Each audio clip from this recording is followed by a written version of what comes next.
Camella POV. Nakarating na kami, at lahat sila ay pumasok na para mag-umpisa na.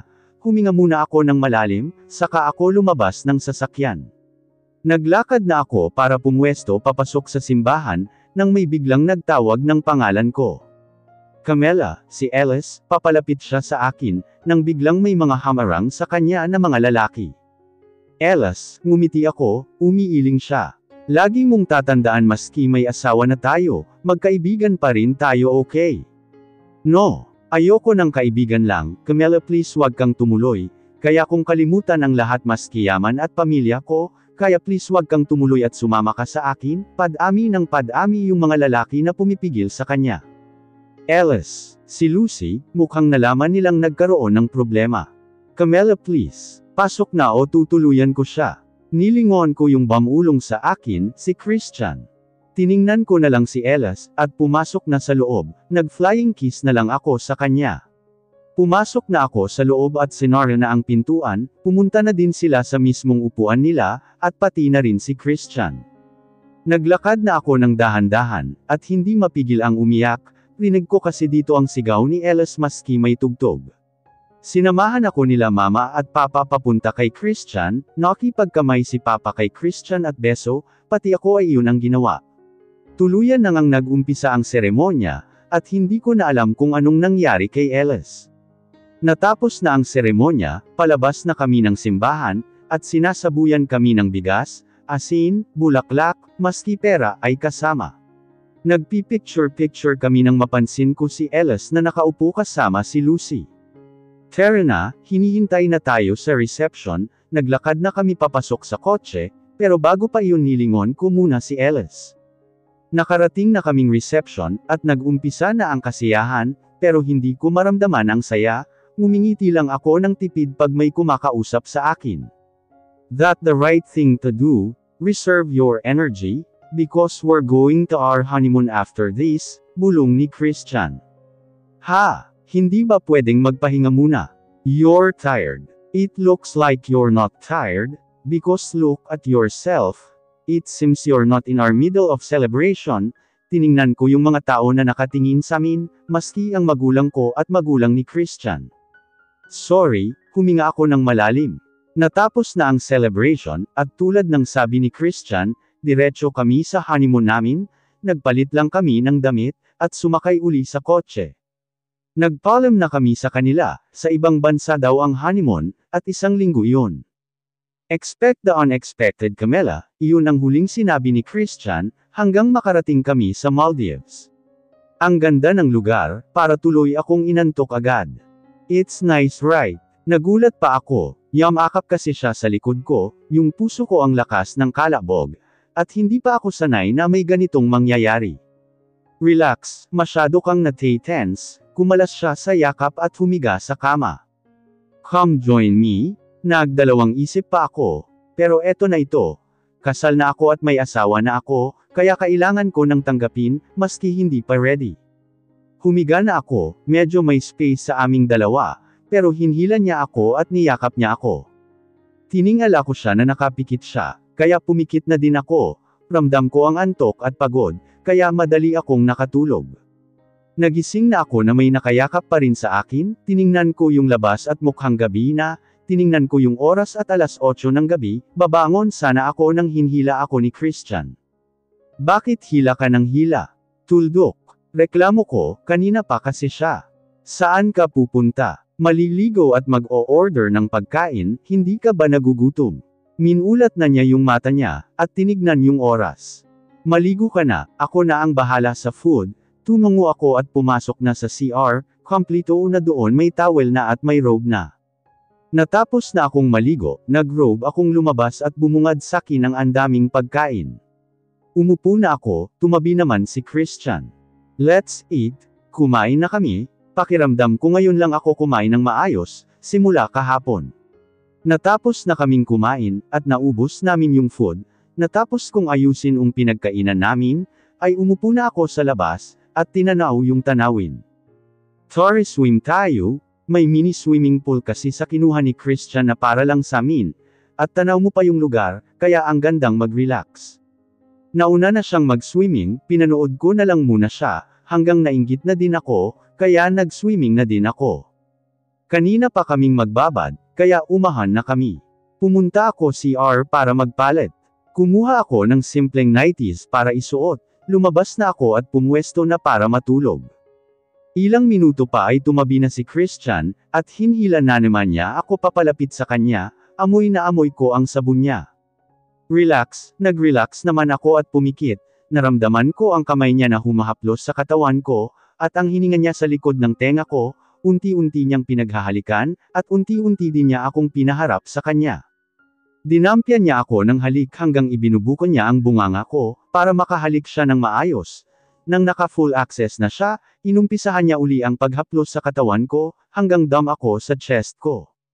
Hinaplos niya ito ng dahan-dahan, habang ang halik niya ay pailalim ng pailalim, hindi ko nga namalayan na nakapabigat na siya sa akin, at ramdam ko ang kung ano nang sa akin. Pinaghahalikan ang buong katawan ko, hanggang dam ako sa pusod ko, hinimas niya muna ito hanggang nagsawa ay hinalikan niya. Ibang sensasyon ang naramdaman ko doon, para akong kinikiliti at mas nag-iiba ang katawan ko. Hinayaan ko siyang magsawa, at unti-unti nang pumwesto, hindi ko din namalayan na wala na kaming ano. Relax lang, nanlaki ang mata ko, at unti-unti kong naramdaman ang ginawa niya, ang sakit na hindi maipaliwanag, maski nag-iingat siya. Mura niya pa, Christian POV. Pagkatapos ng nangyari kagabi, hindi ko akalain na V pa siya, mabuti na lang nagdahan-dahan ako, kasi kung hindi malamang sobrang sakit nun. Bumangon na ako at lumabas, para tingnan yung magandang lugar, tamang-tama nga lang na dito ko binalak na mag-honeymoon, ang ganda ng lugar at talagang marirelax ka. Naligo na ako habang si Camela ay tulog pa, paglabas ko gising na siya. Dahan-dahan siyang umupo, at mukhang masakit yung kanya, binuhat ko at sinot ko sa tub. Mawawala yung sakit niyan, pag nagbabad ka dyan, mag-o-order lang muna ako ng food natin. Sinara ko na yung pintuan at nag-order ng food. Kinuha ko yung phone ko, ngayon ko lang pala hahawakan simula nung dumating kami. Tadtad ng tawag mula kay Cindy, nalaman niya na siguro na ikinasal na ako. Lumabas na si Camela, kinuha niya yung phone niya, at umupo sa kabilang upuan. Nag-scroll lang ako nang makita ko ang post ni Lucy, si Ellis nasa hospital. Nilingon ko si Camela na mukhang nakita niya din. Lucy can take care of him, hindi siya umimik. Sakto naman na dumating yung food namin. Tahimik kaming kumakain, at tinitingnan-tingnan ko si Camela. Nawalan ako ng gana kaya tumayo ako, at lumabas na lang, nag-swimming na lang ako para maalis ang init ng ulo ko. Lumabas si Camela at umupo sa gilid na mukhang malalim ang iniisip.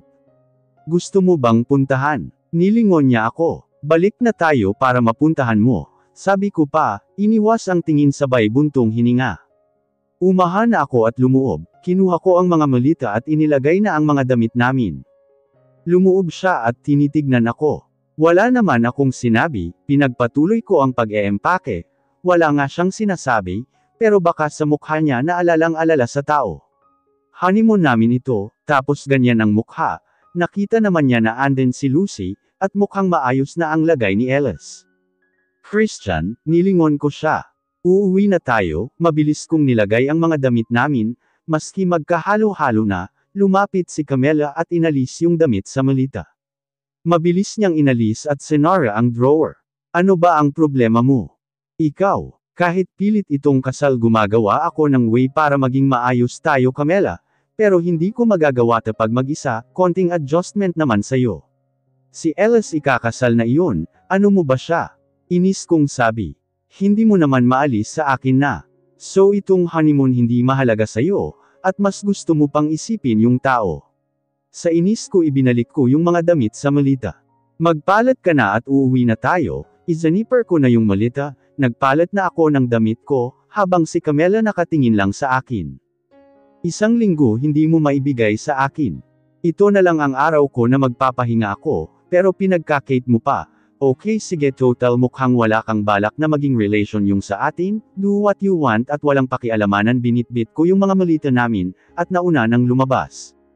Bumalik na nga kami sa Pilipinas, at umuwi sa bahay, ipinaayos ko kay Manang yung mga damit namin. Hindi ko pinansin si Camela, at umalis sa bahay saka dumiretso sa hospital para magtrabaho, total iyon na lang naman ang pwede kong gawin. Christian, si Cindy, napabuga na lang ako nang yamakap siya. I miss you, kinalas ko ang yakap niya, at dumiretso sa office. Leave me alone Cindy, malamig kong sabi. Kabago bagong kasal ganyan ang itsura mo, nag-cross arm siya.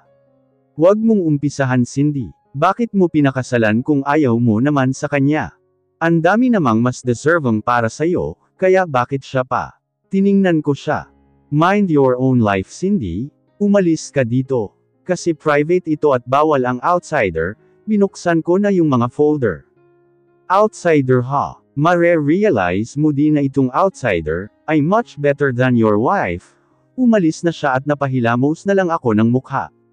Ginugol ko ang oras ko hanggang alas 8 ng gabi sa trabaho, bago ako umuwi, nadatnaan ko si Camela nasa sala. Kumain ka na. Umiling ako. Kain na tayo, tiningnan ko siya at naglakad pataas. Naligo ako at nagpalit na ng damit saka humiga sa kama. Bumukas naman yung pinto, si Camela na may dalang pagkain. Kain na tayo, sabi niya, hindi ko pinansin at pumikit na lang. Christian, tawag niya, hindi na siya muling umimik at lumabas na siya sa kwarto. Bumalik din siya agad at pinapakiramdaman ko, kung matutulog na siya, pero hindi siya tumatabi. Sumilip ako at tiningnan siya. Nasa sofa siya at doon nakahiga, napabuntong hininga na lang ako. Lumipas ang oras ay hindi pa rin siya tumatabi, bumangon ako at pinuntahan siya sa kabinuhat. Inilapag ko siya sa kama at tumabi sa kanya, hindi ako makatulog, kasi hinahanap ng ilong ko yung amoy niya. Kahit mag-away tayo, tumabi ka pa rin, sabi ko sa kanya. Ewan ko sa'yo, sagot niya. Okay, I'm sorry, hinihintay ko ang sagot niya. Wala ka man lang isasagot, hinarap niya ako. Bakit ba ang init-init ng ulo mo? Wala naman akong ginagawa sa'yo. Reklamo niya. Wala nga pero pagtungkol kay Ellis nag-iiba ka, mahal mo ba siya hindi bilang kaibigan? Inirapan niya ako. Mahal ko siya bilang kaibigan, iyon lang yun, may pumiga sa puso ko, kaya hinhila ko at niyakap siya. Let's try this relation to work on, tumungo siya. Sana maging okay kami, kahit pilit ang kasal at walang pagmamahal na nangyari, pero kung magagawa naman naming matutunan na mahalin ang isa't isa, hindi na iyon masama, at least kahit hindi maganda ang umpisa, matatapos naman ng maganda. LSPOV. Nasa hospital ako ngayon, at ilang araw na lang ay kasal na namin, wala na akong magagawa kundi tanggapin ito. Kung si Camela tinanggap niya, dapat ako din. Papunta si Camela dito, sabi ni Lucy. Ayoko siyang makita. Mas okay na mag-usap kayo, para makapag-umpisa naman na tayo ng bago, para hindi ka nagkakaganyan, sagot niya. Si Camela, ang bilis naman niya. Camela, pasok ka. Pumasok siya at tinignan ako. Iwan ko muna kayo. Iniwan na kami ni Lucy, tinignan ko si Camela. Ano ba ang pinaggagawa mo sa sarili mo? Iniwas ko ang tingin ko. Ellis alam mo, hindi na tama yung ginagawa mo. Isipin mo naman si Lucy na laging nasa tabi mo, huwag ka namang maging selfish. Okay, mahal mo ako at thank you kasi minahal mo ako higit pa sa kaibigan, pero kasi inilihis tayo ng daan. Huwag mong sirain ang pagkakaibigan natin na matagal na nating naipundar Ellis, harapin natin kung sino ang nakalaan sa atin. Hindi natin malalaman na hindi maganda ang labas kung hindi susubukan, lagi pa rin naman tayo nakaalalay sa isa't isa, ngumiti siya. Huwag ka nang magpakabata dyan, bumangon ka at harapin mo yung pinaggagawa mo, pinalo niya pa ako. Oo na lumawak ang ngiti niya.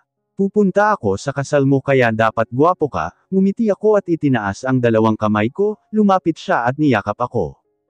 I love you, bulong ko. Alam ko, ngumiti ako, kumalas na ako sa pagkakayakap. Kita na lang tayo bukas sa kumpanya. Tumungo ako. Namumuro ka na sa kaka-absent mo baka sisantihin kita, natawa siya. Wag naman, ayokong mapunta sa hospital ni Christian kung sisisantihin mo ako, kumunat ang noo ko. Pinapatrabaho ka doon. Tumungo siya. Ayoko kasi wala naman akong alam sa health, nasa office ang utak ko, kaya wala akong maitutulong doon, napabuntong hininga ako. Sinabi mo sana kay Christian. Sinabi ko pero nauwi lang na naman sa away, sumimangot siya. Paano pag pinilit ka? Wala akong magawa, kundi sumunod na lang pero pagka ganun man hindi pa rin mawawala communication natin, ngumiti ako. Sure yan. Oras na para uminom ng gamot Elas, si Lucy. Oo, sabi ni Canela. Lumapit si Lucy at kumuha ng gamot, saka ipinainom sa akin. Parating na din yung food mo. Okay, salamat, sagot ko. Iwan ko muna kayo. Hindi na Lucy, dito ka na lang, aalis na din ako, tumunog yung phone niya. Hello, nasa hospital. Hello, binaba niya na yung phone niya, at nagbuga ng hangin. Mauuna na ako Elas. Lucy, yung sinabi ko sa'yo, umayos ka. Ngumiti siya pero bakas ang lungkot sa mata niya, si Christian yung tumawag malamang, at nang sinabi niyang nasa hospital siya binabaan na agad siya. Sige Camela, ingat ka. Tumango siya, nilingon niya muna ako bago umalis. Never siyang umaalis na hindi ako nililingon.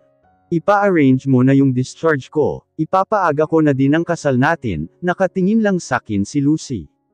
Bakit? Ang laki ng epekto ni Camela sa'yo, lalo na pag kinakausap ka niya, nagiging maayos ka sana maging ganun din ako sa'yo, sabi niya. Darating din yung time na iyon, sige na gusto ko ng ma-discharge. Tumango siya at umalis na, tinawagan ko naman si Mama.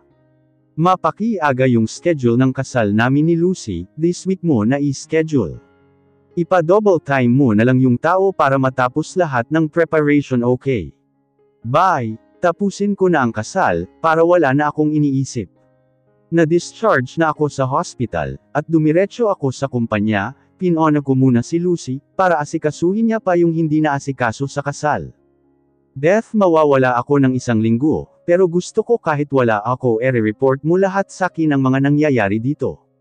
Okay sir, si Camela, sa kanya mo ibigay lahat ng trabaho ko, maski important document man yan. Okay sir, and do me a favor, please set a appointment to Christian Bustamante this 5 p.m, kumunot ang noo niya. Christian Bustamante yung mayabang at masungit na doktor, at nagmamay-ari ng pinakamahal na hospital. Napangiti ako sa mayabang at masungit. Okay sir. Nagtrabaho ako habang hinihintay ang oras ng pagkikita namin ni Christian, nag-confirm si Beth ibig sabihin pumayag si Christian. Ilang beses kong tinitignan yung orasan, at palapit ng palapit yung oras para sa pagkikita namin. Papunta na ako sa hospital ni Christian, doon ko na siya kakausapin. Tinanong ko kung saan yung office niya, at tinuro naman, pagbukas ko ng pintuan ay may hindi ako inaasahan na makita. Hindi ka marunong mag-knock, sabi nung babae. Hindi ka marunong lumugor. Sinaman niya ako ng tingin.